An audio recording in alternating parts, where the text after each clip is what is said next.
Bonsoir à tous, très ravi de vous retrouver sur Twi TV, la télévision interactive. Comme chaque vendredi, on se retrouve pour parler de sport et c'est Sport 3, l'émission qui vous donne toute l'actualité sportive de la semaine. Alors on va débuter avec le tournoi UFOA B avec l'élimination des étalons U17 éliminés par le Nigeria, 1-0. On parlera également de l'entrée en matière des étalons locaux contre le Mali et c'est pour ce samedi. On parlera également de football féminin avec le derby entre USFA et les étincelles. On terminera bien sûr cette émission avec du quiz, c'est impératif ce soir et c'est avec les décodeurs sur ce plateau. Adama Salamiri, bonsoir.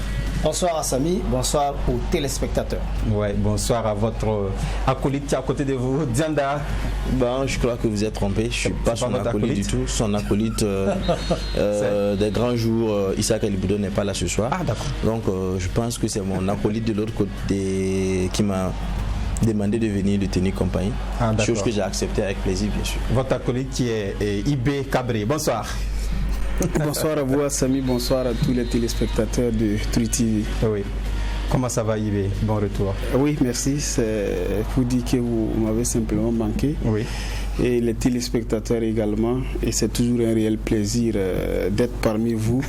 Et vous savez qu'on avait fait le déplacement de l'autre côté. Et vous avez le bonsoir. Oui. Sinon de toute la population de Pau par le biais de son chef. D'accord. Voilà, parce qu'on a fait un tour dans la cour, elle qui disent être des inconditionnels de cette émission. Donc on va profiter pour leur faire un coucou au passage. Merci Ibé. Et ça confirme que vous êtes remarquablement installé comme l'une des émissions les plus prisées donc, de la sphère footballistique. Bonsoir à tous.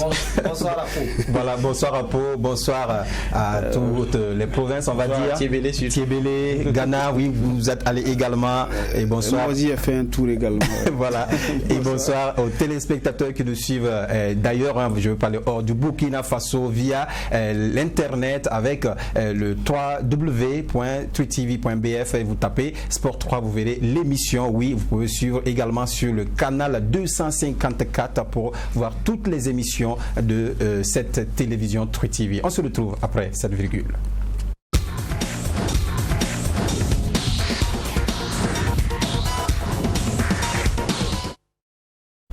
Voilà, le décor est planté, c'est connu aussi, les étalons U17, les étalons cadets donc sont éliminés du tournoi UFOA B, je l'ai dit tantôt, à cause en tout cas de ce but marqué par les Nigériens, 1-0. On ne pourra pas voir le résumé de cette rencontre, mais oui, on va voir une interview. Mais déjà, est-ce qu'on peut dire que c'est une rencontre que les étalons pouvaient gagner, Salambéry? Bon, en tout cas, cette élimination est une surprise pour moi parce que déjà, l'entrée en matière de nos étalons a été une entrée en fanfare, hein, parce que vous vous souvenez que nous avons démarré avec 5-1 pour venir avec un nul et puis bon, on devrait normalement, on a fini premier de notre poule, même si le tour a été éliminé. Mais une surprise également parce que quand même le Burkina Faso est l'un des pays qui organise les championnats de toutes les catégories, que ce soit senior et puis petite catégorie U17, U20 et puis U15. Oui.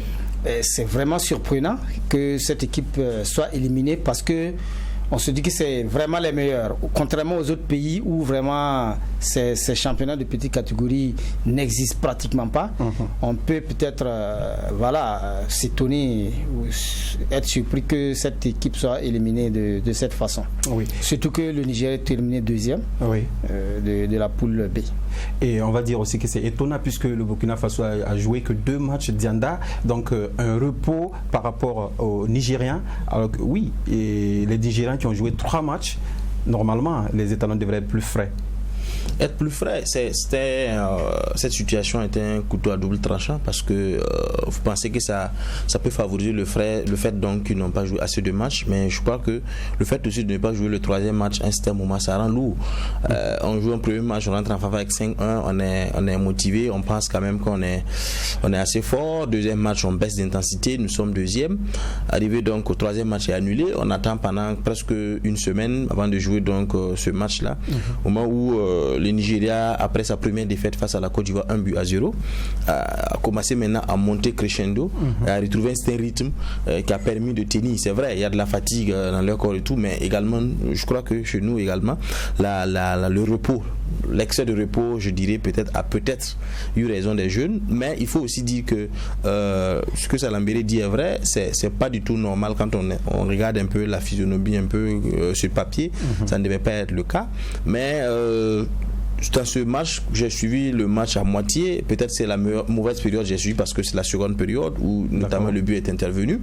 Ça montre également, on a senti un peu beaucoup de déchets dans le jeu, beaucoup de déchets. On a senti que au lieu de forcer à essayer de construire les étalons, cadets n'ont pas trop essayé donc d'évoluer dans le milieu. Peut-être que c'est l'adversaire qui les a donc imposé ce rythme-là, mais ils ont évolué dans un style qui ne les réussissait pas. Les longues balles et autres, ça n'a pas du tout donné, et c'est une erreur donc de concentration, on prend ce but-là. Dans l'ensemble de la compétition, de façon générale, on peut dire que c'est une déception parce que voilà, on méritait quand même, peut-être au vu du niveau des autres, on méritait quand même cette qualification, mais sur le foot, le Nigeria était supérieur au nôtre ce soir. Voilà, on ne peut pas aussi allier toutes les catégories. Les juniors ont déjà reçu leur ticket, c'était une pression sur les enfants. On pouvait le faire, oui, mais bon, quoi qu'on dise, il faut aussi laisser les autres aller évoluer parce que c'est la meilleure équipe voilà, qui sont là. Alors j'ai envie de dire, Ibé, est-ce que les étalons ne partaient pas favoris au vu des statistiques par rapport au match déjà joué en phase de groupe avant d'arriver en demi-finale par rapport au Nigeria? Là-dessus, c'est clair.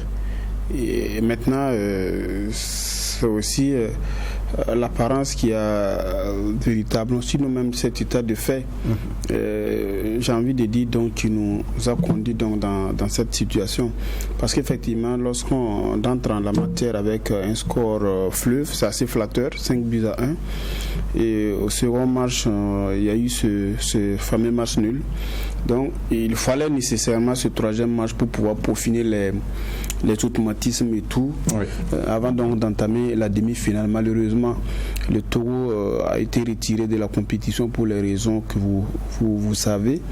Et le Burkina du coup a fait un pont, a sauté donc une journée sans jouer. Et donc du coup le cumul de repos à mon sens a été donc pour beaucoup de choses dans cette élimination, mais qu'à cela ne tienne, quand vous regardez le match dans son ensemble, vous vous rendez compte que c'est quand même des garçons qui avaient la volonté dans les 20 premières minutes. Après le Nigeria a pris le dessus et les garçons n'ont pas su s'organiser, surtout au niveau donc des phases offensives. Il y avait quand même pas mal de péchés et techniques. On tentait quand même des actions solitaires. On a vu par moments des longues balles qui ont été tentées donc pour plomber la défense, sauf qu'en face c'était des Nigériens que j'ai envie de dire qui étaient de notre gabarit, quand vous regardez ils sont physiquement bien costauds par rapport aux nôtres. Mais qu'à cela ne tienne, on concède quand même un but au cœur de la défense où il y avait un problème de positionnement entre les deux axes centraux. Et malheureusement, on prend ce but donc qui est synonyme de l'élimination. Mais moi, je dis qu'il ne faut pas s'alarmer. C'est vrai que c'est une qualification donc qui est partie, mais je crois que si on se remet au travail et qu'on incite sur les compétitions au niveau des jeunes, c'est là aussi que je vais saluer le travail d'Abdul Karim Minongo et l'ensemble de son équipe. Ça a permis notamment donc de voir la qualification des juniors, mais au niveau des petites, au niveau des étalons cadets. Cette fois-ci, ça n'a pas marché, mais je pense que ce n'est pas suffisamment scandaleux encore que l'équipe s'est pas mal comportée. Dans cet effectif des étalons cadets, on voit en tout cas que ces joueurs-là sont en forme, c'est des bons joueurs. Est-ce que ce noyau-là, normalement, peut titiller encore d'autres équipes, on va dire, dans d'autres compétitions? Parce que dans cette compétition-là, on a vu qu'il y a de la bonne graine quand même. Oui, individuellement pris, c'est des joueurs qui quand même avaient leur mot à dire dans la compétition, sauf que collectivement ils ont péché à un moment donné, et lorsqu'ils ont encaissé surtout le but, ils n'ont pas retrouvé leur sérénité, donc ça manquait. On est allé vite en besogne au niveau des phases offensives, comme je l'ai dit tantôt. Il y avait quand même de la précipitation. et le Nigeria avait quand même un regroupement défensif assez intéressant, donc qui permettait donc de prendre en échec donc cette équipe des Italons. Oui. Et moi je pense qu'individuellement pris, c'est quand même des garçons qui peuvent tirer leur épingle du jeu. Donc c'est un travail collectif qui n'a pas suffisamment pris. Mais moi je pense que c'est un effectif sur lequel on peut miser dans l'avenir, à mon sens. Est-ce qu'à un moment donné vous avez senti un peu de négligence, un peu de suffisance en ces joueurs-là par rapport à cette équipe du Nigeria? Je veux dire, est-ce que cette équipe du Burkina n'a pas un peu minimisé cette équipe du Nigeria? Non, moi je ne parlerai pas plutôt de cet aspect de minimiser et tout. Mais vous savez, avec les jeunes, il y a des détails qui nous échappent. Vous savez, des compétitions comme l'UFOA B, à partir des demi-finales, il y a beaucoup plus d'observateurs qui viennent au stade, des recruteurs, des trucs. Donc à partir de ce moment, vous ne pouvez pas ne pas, en tant que jeune de 17 ans, quand vous mettez dans la mentalité d'un jeune de 17 ans, une fois qu'il rentre, c'est vrai, il n'y a pas le public et tout, mais il regarde dans les grands, il voit beaucoup d'observateurs, c'est un niveau qui... C'est souvent l'occasion pour eux de se montrer. Et c'est là également que les entraîneurs jouent un rôle d'interpellateur, parce qu'il faut forcément à chaque fois les rappeler à l'ordre, parce que à un certain moment le collectif prend le dessus, l'individualisme prend le dessus du collectif. Chacun a besoin de montrer ce qu'il sait faire. Quand vous avez suivi un peu le match, c'est après peut-être le but qu'on a senti un peu bon voilà, c'est un regroupement, on écoute, on tend un peu le pour écouter ce que le coach dit. C'était un peu tard. Voilà, c'était un peu tard. Au début, j'ai senti des joueurs quand même où chacun voulait forcément montrer son côté individuel, ce qu'il sait faire. Pourtant, c'est le collectif qui vous a amené où vous êtes. Mais bon, au vu de leur mentalité aussi, c'est quand on regarde un peu excusez-moi du terme, un peu les hommes à la peau blanche, un peu nombreux, vestés assis dans la tribune, on se dit ah ben voilà, on me... Donc c'est des choses où les encadreurs vous diront, à partir d'un certain moment, les enfants ils perdent la tête, ils sont concentrés parce que je veux, voilà. Pourtant c'est le regroupement également collectif qui peut jouer en votre faveur. Je crois que à ce niveau-là, c'est un peu c'est un peu pioché. Et également le Nigeria a peut-être pris le Burkina en propre piège, parce que voilà, c'est une grande équipe, ils ont comment on appelle le Bénin. Bon, voilà, dans la compétition vous avez vu comment ils ont joué, ils sont colosses, ils marquent pas. Donc les gars ils sont avertis, ils ont essayé de revenir en arrière, comme il le disait. Il y avait un bloc défensif qui était là, qui les empêchait de jouer même au milieu, et avant maintenant de contrer. À un certain moment quand on a senti qu'il y avait beaucoup de déchets, ils en ont profité. D'accord. Voilà, donc élimination du Burkina Faso dans ce tournoi UFOA B. On va écouter Zié Ouattara, c'est l'entraîneur des Étalons cadets. Non, je ne dirais pas qu'on nous avons parlé de la vitesse de jeu, on n'a pas perdu de l'élan. Pourquoi? Parce que tout simplement, ce qui a été opposé à nous ces deux derniers matchs ont été hors de ce que nous savons jouer. Voilà, nous savons clairement qu'avec les enfants c'est encore difficile. On a eu deux matchs où on nous a opposé des duels physiques, où l'adversaire sur le plan tactique ne construisait pas pour sortir, sur le plan de la relance il ne faisait pratiquement pas. Donc nous étions obligés d'aller au duel. Voilà. Et connaissant nos enfants et autres, on était obligés de sortir d'un autre registre. Voilà. Un autre registre, ça veut dire quoi? Ne pas aller les chercher, ça veut dire qu'on reculait et on se faisait surprendre aussi par des longues balles, parce que comme le Nigeria, comme le Niger aussi, nous avons senti que les équipes étaient assez physiques. Les duels aériens étaient légion. Maintenant, nous avons croisé encore une équipe du Nigeria qui est un peu différente du Niger, parce qu'elle va chercher haut aussi. Donc, l'un dans l'autre, sur les duels, nous n'avons pas été... on n'a pas gagné beaucoup de duels.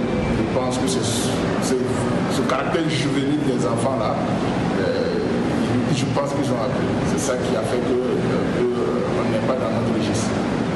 Voilà, Zié Ouattara au micro de Kader Traoré, qu'on remercie au passage. Alors, Salambéré, un mot par rapport à ces propos? Oui, bon, on voit que l'entraîneur fait un peu état de l'état physique des adversaires, parlant peut-être du gabarit. Mais bon, il y a un petit souci que je voudrais peut-être partager sur ce plateau, parce que moi j'ai remarqué du tout que le 5-1 du premier match était un score flatteur, parce que au fil des matchs de la compétition, vous avez vu que le Bénin a perdu tous ses matchs face à tous les adversaires qui étaient en face. Oui. Ça me fait rappeler ceci, parce que là Vous vous souvenez de l'époque Planète Champion? On avait vraiment une académie qui produisait beaucoup de talentueux joueurs qui ont vraiment fait leur preuve de par le passé. C'est une équipe de cadets qui n'avait vraiment pas peur du gabarit de quel qu'en soit l'adversaire. Le gabarit ne faisait pas peur. Ici, je voudrais juste remarquer que l'équipe de Minungu, dont parlait IB, a fait un bon travail. Mais il faudrait reconnaître que au niveau du Burkina même, vous savez que nous avons 2 centres vraiment très bien organisés, à savoir Raimo Salitas. Et je suis un peu étonné, déçu du fait que ces 2 centres ne prennent pas part au championnat de petite catégorie. Quelle qu'en soit la raison, pour moi, un centre qui veut vraiment former les joueurs, quelle qu'en soit la compétition, quel qu'en soit le planning, la façon de jouer le championnat, pour moi, un centre se devait de prendre part à ces compétitions. Est-ce que l'objectif c'est de jouer le championnat dans ces centres-là? Est-ce que c'est pas de former déjà à la base? Oui, mais quand vous formez et vous voyez une compétition, c'est mieux de participer. Tester les joueurs. Est-ce qu'il y a non, moi je pense que qu'on on est en train de faire l'amalgame, non. Il y a un sélectionneur qui est là et qui fait le tour des centres et qui regarde les joueurs qui participent aux compétitions et qui fait une sélection. Si à l'arrivée des joueurs de Salitas ou de Raimo, moi je pense que ça fait partie.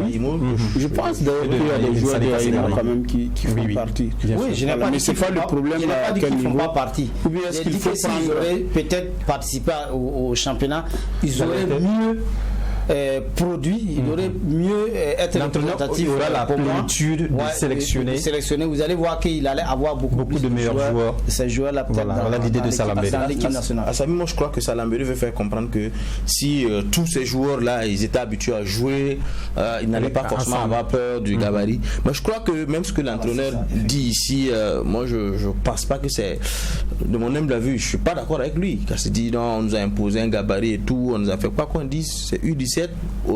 Normal, logiquement, tout le monde a le même âge. Et le gabarit, ça peut être nous, chez nous aussi, il y a des gabarits. Mais attention, c'est le gabarit souvent qui cause problème à l'IRM. C'est ça que j'ai dit. Quand on voit par exemple, il y a le 6 et le 8, surtout au milieu, on a des grands gabarits. Aujourd'hui, moi, je ne comprends pas. On a joué, on était en train de faire défense-attaque sans ces milieux-là, avec tout le travail qu'il fallait se faire. Où je suis d'accord avec, c'est là où il dit que le Nigeria, ce soir, est allé chercher haut. C'est un pressing haut qu'ils ont fait pour empêcher nos défenseurs. Ils savent que ce sont des jeunes, ils n'ont pas forcément cette expérience quand ils sont acculés dans la défense à pouvoir organiser le jeu pour sortir.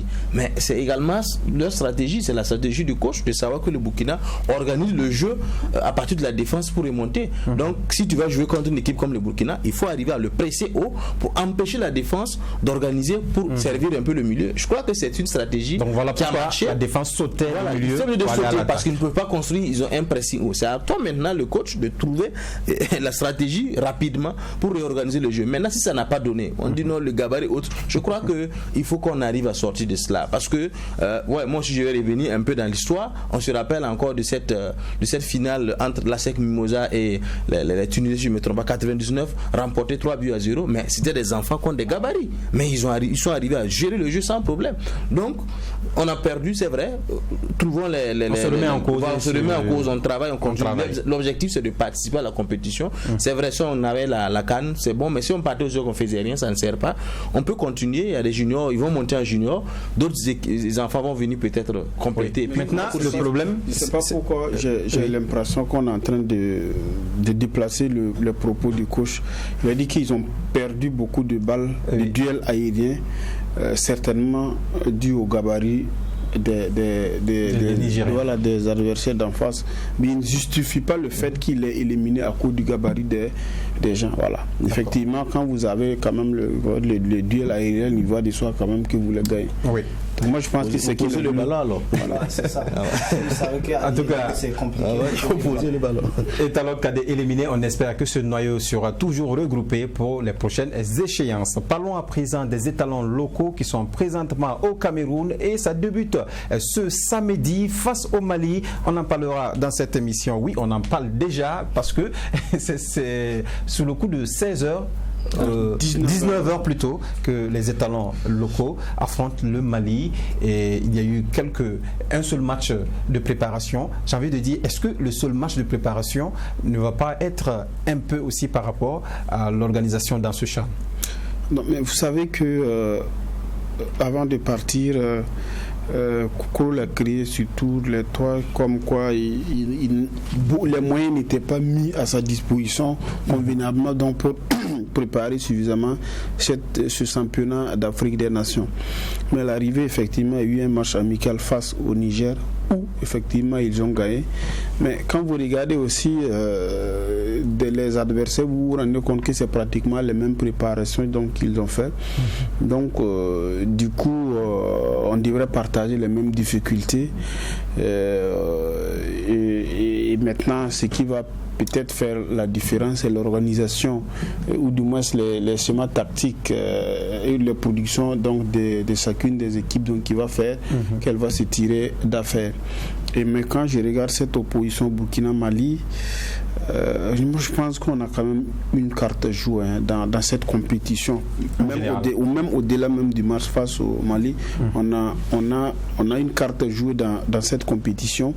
Et pourquoi? Parce que quoi qu'on dise, le championnat burkinabé a pris quand même un peu d'envol.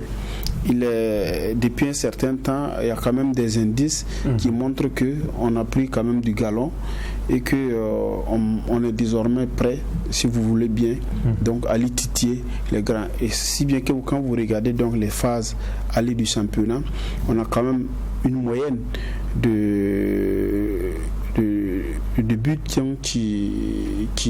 frôlent le record. Oui. Vous avez pratiquement 1,93 buts par match.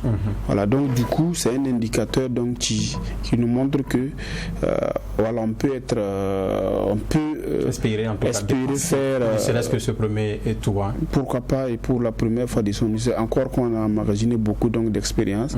Après l'expérience de 2014, 2018 et à 2021.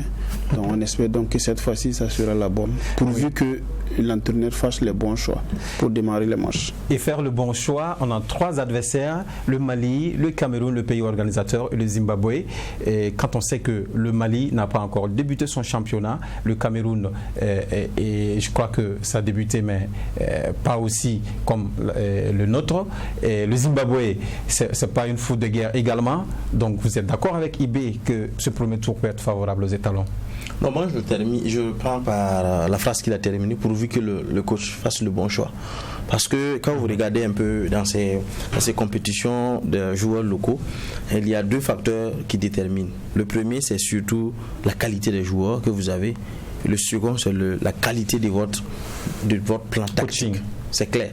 Vous pouvez avoir les bons joueurs dans votre main et ne pas avoir le bon coaching. Mais là, si la difficulté ici avec cette catégorie, c'est que ce serait difficile pour le coach d'avoir beaucoup de trucs, comment on appelle ça, de connaître l'équipe en avance. Parce que le Mali, vous allez voir que l'équipe même qui a joué les éliminatoires, tout comme le Burkina, il y aura forcément la moitié de cette équipe qui ne sera pas là. Donc ce serait difficile de maîtriser l'équipe. Donc vous partez jouer contre un inconnu, si on peut le dire ainsi.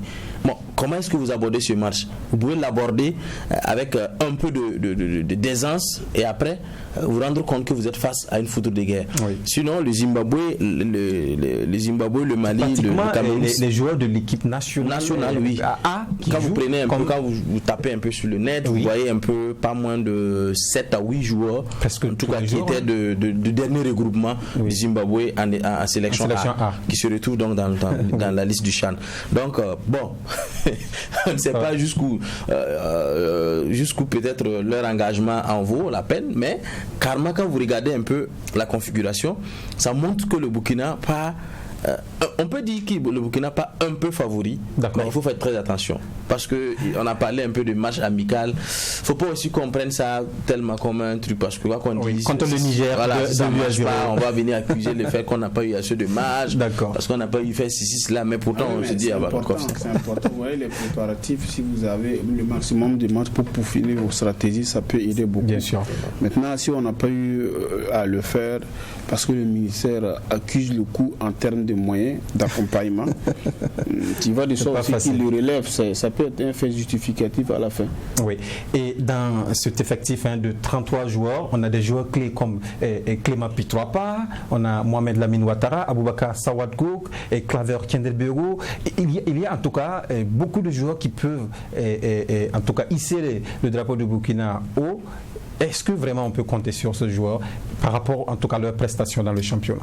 Non, mais quand vous voyez l'équipe du Burkina Faso, il y a du mordant. Tous ces joueurs que vous venez de citer, c'est des gens qui sont vraiment titulaires dans leur équipe. Moi, franchement... Sauf Ilias. Non, il n'a pas cité Ilias. Là, c'est celui qui a marqué les 2 buts. Ilias, c'est celui qui a fait le doublé. Allez-y. De toute façon, moi, je n'ai jamais eu espoir pour le Burkina Faso que ce CHAN. Parce qu'en 2014, franchement, c'était mi figue, mi raisin. En 2018 également, on était face à des équipes, des colosses, des gens qui vraiment étaient bien dans leur championnat. Il l'a relevé franchement à cause de notre championnat qui est même allé jusqu'à terme de la manche aller avec autant d'équipes. Et franchement, si on n'arrive pas à franchir le premier tour, ça sera vraiment... je suis d'accord avec vous. Franchement, je n'ai jamais été aussi confiant d'une sélection de CHAN pour cette année. Le reste, c'est vraiment le coaching. Il faut que le coach ait vraiment mettre les hommes qu'il faut à la place qu'il faut pour vraiment démarrer la machine. D'accord. Le coach d'ailleurs qu'on va écouter en conférence d'avant-match avec Aboubakar Sawadgo. Mais on écoute d'abord Seydou Zerbo Dikrol. Pour ce CHAN 2021 total Cameroun, notre objectif dans un premier temps de sortir, de se qualifier pour le quart de finale. Et après, et ça on verra le reste. Si on a un objectif quand même très important, un objectif de remporter ce CHAN. Mais nous allons partir étape par étape. Il faut sortir d'abord de la poule, il faut se qualifier d'abord depuis maintenant et projeter d'autres objectifs. 2018, ça fait pratiquement 2 ans, alors sinon 3 ans. Je pense que c'est pas le même staff et je pense aussi approximativement c'est pas le même groupe, peut-être à 90%. Donc rencontrer le Cameroun une deuxième fois sur son sol, je pense que ça va être un match qu'on va discuter avec toute la détermination et toute la volonté pour gagner ce match parce qu'on a fait le nul lors de la phase marocaine, c'est ça. Donc ici au Cameroun, notre ambition c'est de gagner le match. Nous ne sommes pas encore à ce niveau, mais notre ambition c'est de sortir vainqueur au cours de ce match. Nous avons affaire à une équipe malienne très coriace, ça je suis très conscient. Une équipe malienne très coriace, très technique et qui est un habitué de la compétition. Vous savez, la pression, c'est le compagnon de l'entraîneur. La pression, ça c'est notre compagnon. Et quel que soit le niveau d'un coach, la pression et l'angoisse seront toujours là pour l'accompagner. Donc nous essayons de maîtriser de notre manière cette pression jusqu'à l'heure du match. Voilà, Seydou Zerbo Dikrol qui montre déjà ses ambitions, c'est de revenir avec le trophée et il faut passer d'abord par le Mali et qu'il trouve que le Mali est une équipe vraiment coriace qu'il faut abattre. Dianda. Bon, tout le monde sait que l'équipe est coriace, c'est pas là la question. Nous ici c'est de savoir est-ce que il a la sérénité du groupe, est-ce qu'il a des joueurs qui ont la tête sur les épaules, qui sont capables. C'était la question qu'on devrait lui poser. Non, j'ai dit la question que nous, les réponses que nous on attend de lui, c'est de nous donner ces genres de réponses là. Oui. Non, le Mali, comme je l'avais dit, nous partons tous avec des adversaires inconnus. Ça au moins c'est clair. Je ne peux pas dire je connais l'équipe du Mali, elle joue comme si. Non, c'est de façon la physionomie peut-être du jeu malien qu'il maîtrise. Oui. Mais il ne connaît pas cette équipe du Mali qui va rencontrer demain samedi. Donc c'est à lui peut-être d'asseoir une bonne base défensive, une bonne base offensive qui va lui permettre peut-être de rentrer avec les 3 points. On ne va pas forcément lui demander de faire ce gros match, on lui demande juste de nous offrir les 3 points avec. D'accord. Et quand on regarde dans son effectif, il a les hommes clés, il a les défenseurs, les milieux, les attaquants possibles pour le faire. on lui demande juste de choisir les 11 meilleurs qu'il pense pouvoir donner, livrer un bon match et de trouver le coaching. Parce que je dis, pas le coaching, le plan tactique qu'il faut. Parce que souvent vous avez des armes, mais vous essayez donc de jouer peut-être avec les armes les plus faibles avant de faire sortir l'arsenal. Mais souvent aussi, je crois qu'il faut lancer les lance-roquettes d'abord pour effrayer l'adversaire avant peut-être d'utiliser les armes légères. D'accord. Tout est bien compris. Alors, c'est la 3e participation des étalons locaux pour une phase finale de championnat d'Afrique des Nations. Et les 2 premières participations, ça n'a pas beaucoup marché. Alors, quelles leçons devrons-nous en tirer de ces 2 participations pour, en tout cas, franchir le premier cap à cette édition, Cabré? Il y a 2 leçons différentes. La première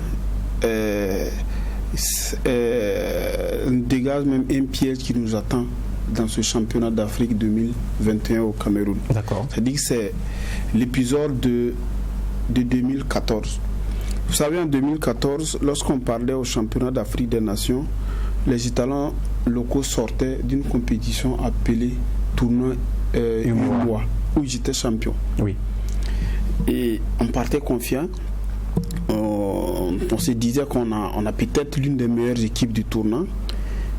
Et effectivement, quand vous prenez en son temps, on parle tout de suite de la qualité individuelle des joueurs, mais en son temps, vous prenez également l'effectif du championnat d'Afrique des étalons en son temps. Vous avez, il y avait des garçons comme les Bassirou Ouedraogo, vous avez les garçons comme les Cyril Barros Bayala, les Valentin Zungrana, les Alassane Sango, les Issouf Kabouré. C'était des gens, les Issouf Dayo, Mohamed Kabouré. C'est-à-dire que c'était des gens individuellement pris en son temps. C'était des gens quand même qui avaient un niveau pour aller jouer peut-être une compétition africaine. Mais à l'arrivée, les résultats, on l'a vu. Bien sûr. Donc, c'est une formation qui est similaire à celle que nous avons sous la main aujourd'hui pour jouer contre ces championnats d'Afrique des Nations en 2021. Et maintenant, la participation de 2018, vous connaissez l'histoire. C'est le problème de choix. C'est le problème de choix des hommes. Oui. Je n'ai rien contre le doyen Saboteur, mais en son temps, il avait quand même des choix qui ont suscité de la polémique et il ne faisait qu'à sa tête et les résultats, on l'a vu. Et pour exemple, vous avez quelqu'un comme Issouf Kabouré qui était titulaire au Maroc alors que la Soyenga était en train de les libérer ici, puis c'était pendant la trêve que la Soyenga aurait fait les remis-ménages et il était là, il était libéré pour insuffisance de résultats à la Soyenga et il est titulaire pour l'équipe nationale au Maroc. Avec donc c'est quand même, il y a une compte, soit il y a quelqu'un qui ne dit pas la vérité, soit c'était la Soyenga qui payait les joueurs ou bien c'était l'entraîneur national en son temps. Donc en 2018 c'était véritablement un problème de choix des hommes. En 2014 c'était un excès de confiance à mon sens et c'est le piège qui nous guette pour 2021. Merci Ibé pour cette analyse. On va écouter Aboubakar Sawadgo, c'est le capitaine des étalons locaux. Mon rêve, c'est comme vous l'avez dit, étant gardien de but, sortir meilleur gardien de cette compétition. Ça c'est d'abord mon rêve personnel. En ce qui concerne le rôle, c'est vrai, je suis le gardien de but, le dernier rempart, je n'ai pas droit à l'erreur. Voilà, donc c'est à moi de donner l'exemple, d'être toujours concentré dans le but, voilà, et de pousser mes camarades à faire mieux. Maintenant, c'est comme le coach l'a si bien dit, on est là, d'abord c'est pour passer, Inch'Allah, les phases du groupe, et après on verra le reste venir. Voilà, l'objectif est le même, de passer le premier cap. Et Aboubakar Sawadgo, qui est un des derniers remparts de 2018 également, donc il doit prouver par rapport aux autres coéquipiers.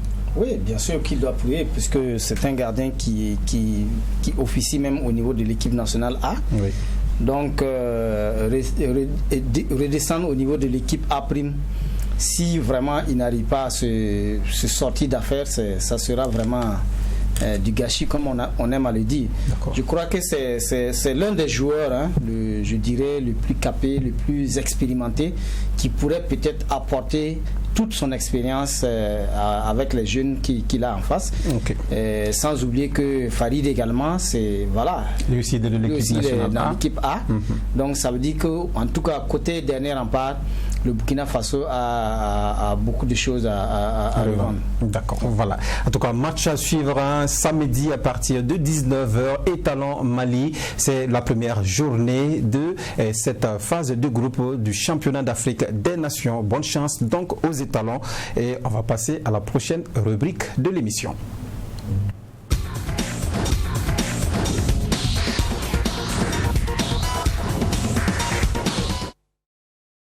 Voilà, on en parle. La Fédération burkinabé de football, en tout cas, permet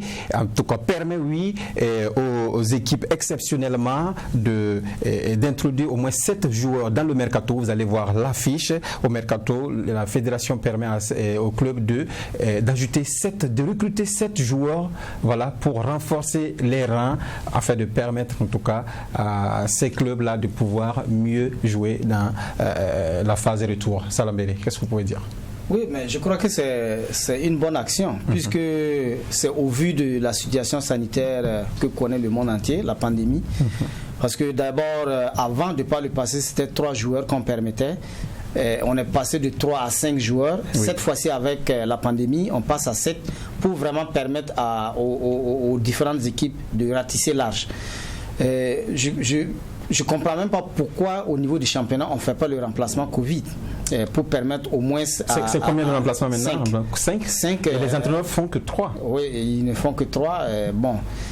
Mais peut-être qu'avec cet ajout, la fédération encore pourrait peut-être réfléchir pour voir si à la reprise, parce qu'on dit que la pandémie a regagné du terrain.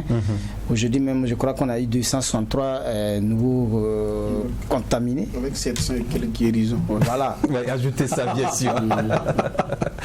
Donc, franchement, je crois que c'est une bonne chose et ça pourrait peut-être véritablement soulager les équipes. Diana, vous pensez la même chose que... Oui, mais j'ai quand même un petit bémol parce que là, je ne comprends pas trop. C'est vrai qu'on permet de prendre 7, mais sur la licence, sur comment on appelle ça? Est-ce que parmi les 7, on peut prendre 7 ajoutés si on a 30 qui doivent jouer le championnat? Ça fait 37 ou bien il faut libérer avant d'en rajouter? Évidemment, si on limite le nombre de joueurs à 30, il faudra libérer. Il faudra libérer. Donc à partir de ce moment, ça va faire bizarre parce que là, ce n'est plus à cause du Covid. C'est à cause du Covid, vous devez les permettre, comme ce que la CAF a fait, permettre à ce qu'on ajoute, parce que dans votre équipe effective, vous pouvez avoir 3 ou 4 joueurs qui sont testés du Covid, qui doivent peut-être faire une semaine d'isolement. Et pendant à ce moment-là, par exemple, si vous avez 5 joueurs, bon, vous n'avez que 25 joueurs. Je pense pas que ça... Maintenant, si ça a un lien directement, ça doit pouvoir renforcer. C'est tant mieux. Je crois que c'est une bonne idée. Mais bon, voilà, donc raison pour laquelle je parlais avec réserve. Mais moi, je pense que c'est une mesure humanitaire et c'est bien vu de la part de la fédération, parce qu'il faut aussi évoluer avec le contexte. On a vu que même au niveau des instances internationales, il y a des mesures qui sont prises régulièrement donc pour permettre aux équipes de s'adapter pour que le ballon continue de rouler. Et là, par rapport au Covid, sur le plan local, on était statique. Et là aussi, c'est la preuve qu'on est aussi soucieux de la vie du sportif, et tant mieux. Et là, on donne la possibilité au club donc, de se renforcer avec 7 joueurs. Moi, je pense que c'est une très bonne chose et cela mérite d'être salué. Voilà, donc un bas pour la Fédération burkinabé de football sur ce sujet. Parlons de Hugues Fabrice Zango qui aborde sa première compétition de l'année olympique. C'est ce samedi, oui, Hugues Fabrice Zango qui a posté en tout cas une photo pour dire avec les mains fermées, vous allez voir avec les mains fermées, qu'il aborde en tout cas cette première compétition avec force. C'est ce samedi à Clermont-Ferrand. Donc il fera sa première apparition, Dianda. Oui, je crois que ça fait partie de l'un des sportifs qui ont donc marqué positivement l'année 2020 du côté de l'Hexagone là-bas. Il a été l'ambassadeur du Burkina Faso à plusieurs reprises. Je crois que pour cette première compétition de l'année, il a d'abord un objectif personnel à atteindre. Et ensuite, il a, comme il le fait toujours, il doit battre un record. Donc, qu'est-ce que nous pouvons lui dire? C'est de souhaiter bonne chance et de souhaiter bien sûr qu'il termine, bien sûr. Bon, il en a déjà terminé, je vais dire ça après préparation de façon la plus bien possible, parce qu'on sait que souvent il y a des pépins physiques souvent là, qui font qu'on ne peut pas aller au bout. On espère quand même qu'il va nous revenir avec le record. Oui, et un record qu'il doit battre, 17,91 m, et c'est celui de son entraîneur Teddy Tango. 17,91 m, vous pensez qu'il pourra? Est-ce qu'il est capable? Tu sais, il a le secret sous la main. Donc du coup, c'est son entraîneur. Oui, il a le secret sous la main. Voilà, donc du coup, comme c'est un garçon, on le sait, travailleur, et c'est quelqu'un qui a envie de prouver et davantage prouver donc qu'il est le meilleur. Et lorsqu'il se fixe quand même un objectif, il se donne les moyens de l'atteindre. Et ici, tout ce qu'on peut dire, c'est de lui souhaiter bonne chance.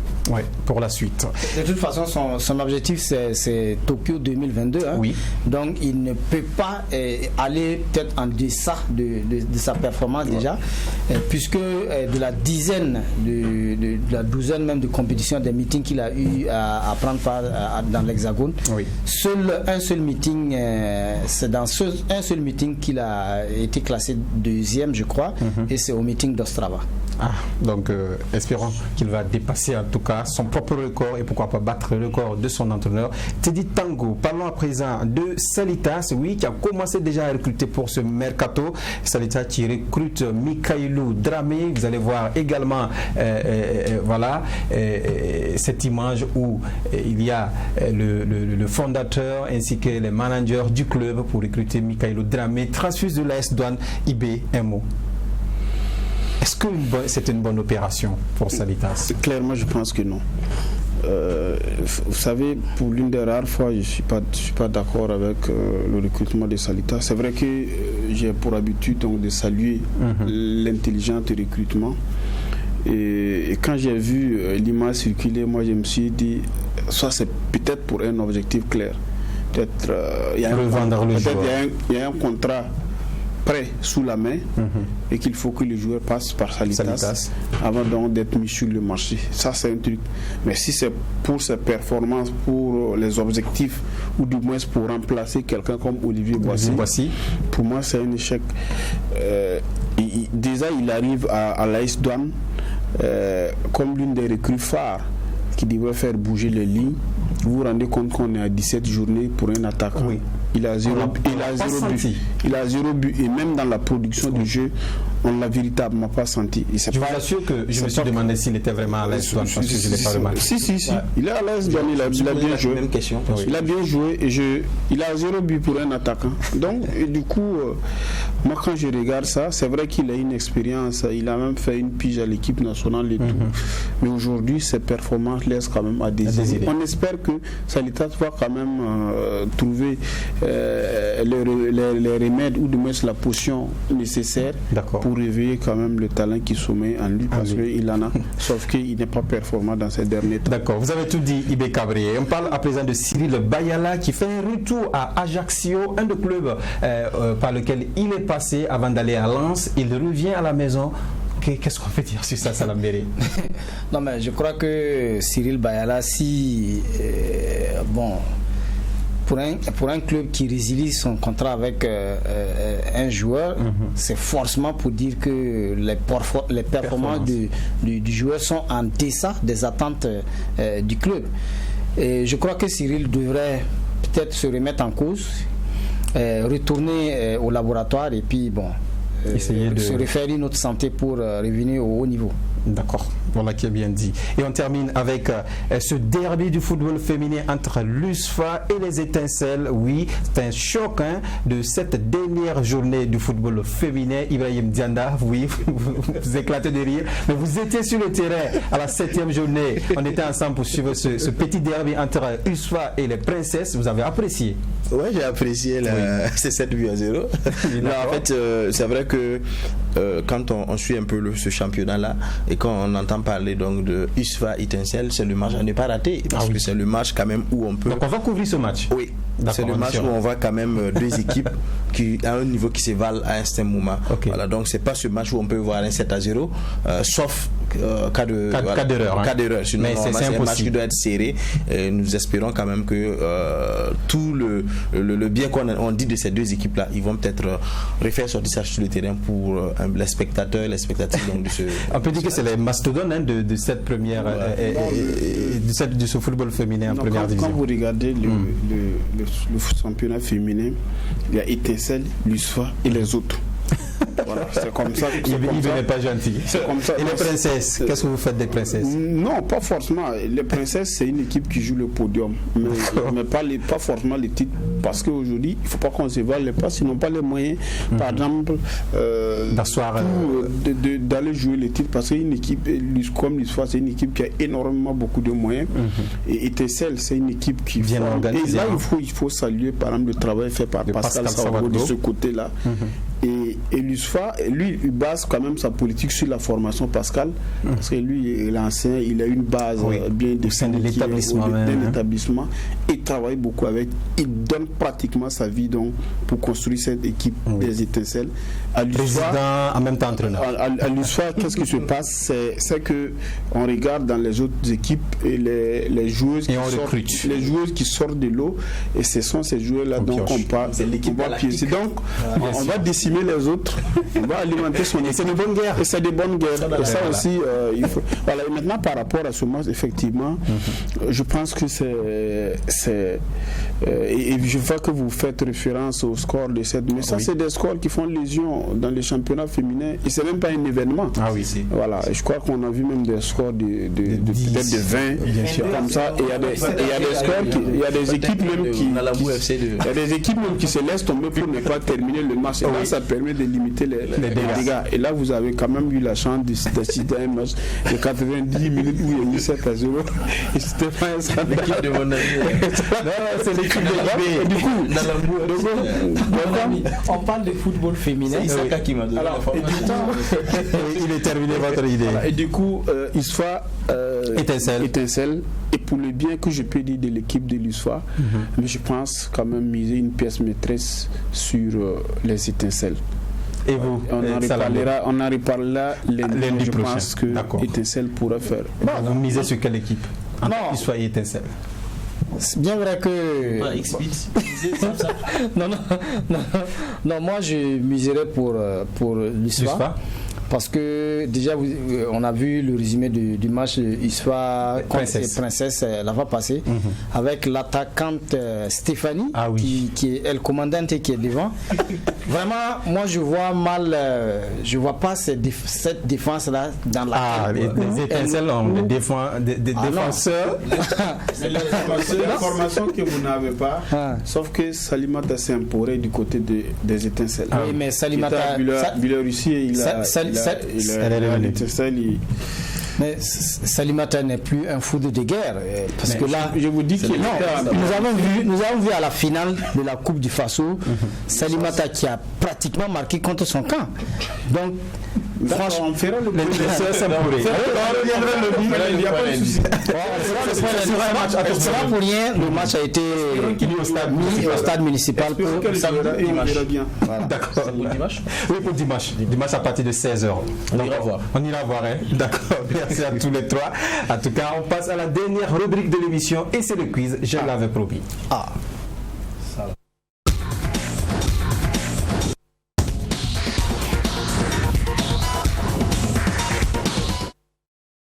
Bon, voilà, le quiz. Et on va former d'abord les équipes. Je suis avec IB, même si j'ai les réponses. Non, mais je reste seul, il n'y a pas de souci. Je reste seul, il n'y a pas de souci. Sinon, comment vous pouvez être juge et parti? Non, je présentais Salah Béré. La première question, le Burkina Faso va honorer au Cameroun son 3e CHAN de l'histoire. Combien de matchs nuls, de victoires et de défaites ont-ils réalisés dans l'ensemble des 2 participations? Non, mais ça, c'est pas une question. Ça, c'est le nombre de matchs maintenant, non? Non. 8 matchs, il faut voir combien de victoires. Combien de victoires et combien de défaites? Alors, prenez la main, oui. Dans tout le monde, vous voulez la main? Je prends la main. D'accord, allez-y. Ça va être très rapidement, pas de temps de réfléchir. Je crois qu'on fait un match nul en 2018, 2 défaites, et on fait 2 matchs nuls en 2014 et une défaite. Vous êtes en train de perdre. Réfléchissez en attendant qu'on passe la main. 3 défaites. 3 matchs nuls, 3 défaites. Et vous? 2 matchs nuls, 4 défaites. 2 matchs nuls, oui, 4 défaites. Et un match nul en 2018, 2 défaites. Un match nul en 2014, 2 défaites. Mais c'est là ce que j'ai dit, non? Vous avez dit quoi? On fait le total. En 2018, c'était 2 défaites. En 2014, c'était 2 défaites également. Donc ça fait 4 défaites et 2 nuls. Donc, mais vous ne parlez pas de victoire, hein? Alors que c'est 3 matchs nuls, 3 défaites que le Burkina Faso a fait. 3 matchs nuls? Oui, 3 défaites. J'ai un point. Ben, vous n'avez pas répondu. Bon, si, il a répondu. 3 matchs nuls, 3 défaites. Ouais, c'est ça. Un point pour 3 matchs nuls où? Bien sûr. Okay. Il faut répartir les... Vous allez chercher après, sinon c'est ce qu'il y a. Mon frère, ça fait la deuxième question. Quelle équipe a été le premier adversaire du Burkina Faso en phase finale de CHAN? Phase finale de CHAN. De quelle année? Quelle équipe a été la première et le premier adversaire du Burkina Faso? Naturellement, c'est en 2014. Zimbabwe? Pour vous, c'est Zimbabwe? Oui, je pense. C'était le 12 janvier 2014. bien sûr. RDC. Non, Zimbabwe. Non, je joue pour le Zimbabwe. Tout le monde a perdu, c'est l'Ouganda. Ouais. L'Ouganda en 2014. Voilà, donc la deuxième question est tombée. Je ne me rappelais pas de nom. Non, Ouganda. On était avec Ouganda, on était avec le Zimbabwe. Ok, pas de souci. Alors, la troisième question est, qui fut le premier joueur à marquer pour le Burkina Faso en phase finale de CHAN? Bassirou Ouedraogo. Je pense à Cyril Bayala. Vous, c'est Bassirou Ouedraogo. Vous, c'est Cyril Bayala. Et Salambéré. C'est entre Bassirou et Cyril. Bassirou. Vous ne jouez pas à la loterie quand même. Dites-le. C'est Bassirou Ouedraogo qui était à la soirée. Bassirou. Vous avez dit? Je prends Cyril. Cyril Bayala. Oui. Vous avez dit Bachirou. Oui. Non, c'est Cyril. Cyril Bayala contre l'Ouganda. Donc, il a 0 points. Un pour IB, un pour Dianda. Moi, j'attends les questions à 2 points. D'accord, si vous voulez, je mets cette question à 2 points. Okay. Voilà. Histoire de vous donner aussi l'avantage. C'est de la faute. D'accord, dans l'histoire du CHAN, ils ne sont que 3 étalons à avoir inscrit au moins un but. Voilà, dans l'histoire du CHAN. Je reprends. Dans l'histoire du CHAN, ils ne sont que 3 étalons à avoir inscrit au moins un but. Cyril Bayala, Bassirou Ouedraogo et Mohamed Silla. C'était pour vous la question. Hein? Bon, on sait déjà que Bayala a marqué. D'accord. Voilà. On sait également que Bassirou a marqué. Mais... Moi, je mets Mohamed Silla, oui, pour le 3e. Mohamed Sidney Silla. Ouais. Et vous? Ouais, Mohamed Silla, Bassirou et puis Cyril, les 3. Ouais, mais donc c'est IB qui gagne alors. Il est le premier. Puisqu'on ne peut pas donner à tout le monde 2 points. Il a 3 points. On ne peut pas donner tous les 3 points. Vous donnez 2 points à tout le monde. Non, on ne peut pas donner 2 points. Vous avez toujours les 0 points. Ça la vérité. Et je mets cette dernière question également à 2 points. Oui, Yasmine, on va terminer avec ça. Très rapidement, dans cette 3e participation des étalons, le sélectionneur Kroll a convoqué 33 joueurs, évidemment, parmi lesquels on retrouve les rescapés du CHAN 2014 et 2018. Donc, dites quels sont les joueurs présents dans cette liste et qui étaient de l'expédition du CHAN 2014 en Afrique du Sud. Ça, c'est la question A. Et dites également quels sont les rescapés de cette participation au CHAN 2018 et présent à ce CHAN. Non, rescapés de CHAN 2018. Oui, pour les d'abord, oui, les rescapés du CHAN 2014 et qui sont présents au CHAN 2018, les joueurs qui ont participé au CHAN 2014 et qui se retrouvent encore au CHAN 2018, vous les citez, et ceux aussi de 2018 qui se retrouvent cette année. Je pense à Ilias pour 2014. 2018, je pense à Boubacar Sawadou. Je vais vous aider. Il y a 2 joueurs dans chaque. 2014, je parle. 2014, moi je. Très rapidement, parce qu'on est déjà à la fin de l'émission. Je miserai pour Aboubacar Sawadgo. 2014 Oui. Non. C'est pas vous qui répondez, monsieur Kava. D'accord, allez, je vous donne encore une chance. L'heure à Samy. Je vous donne encore une chance, Yves. Aboubacar Sawadgo Pour 2018. Pour 2018 et Ilias Tiendebego pour 2014. D'accord, on vous donne un point.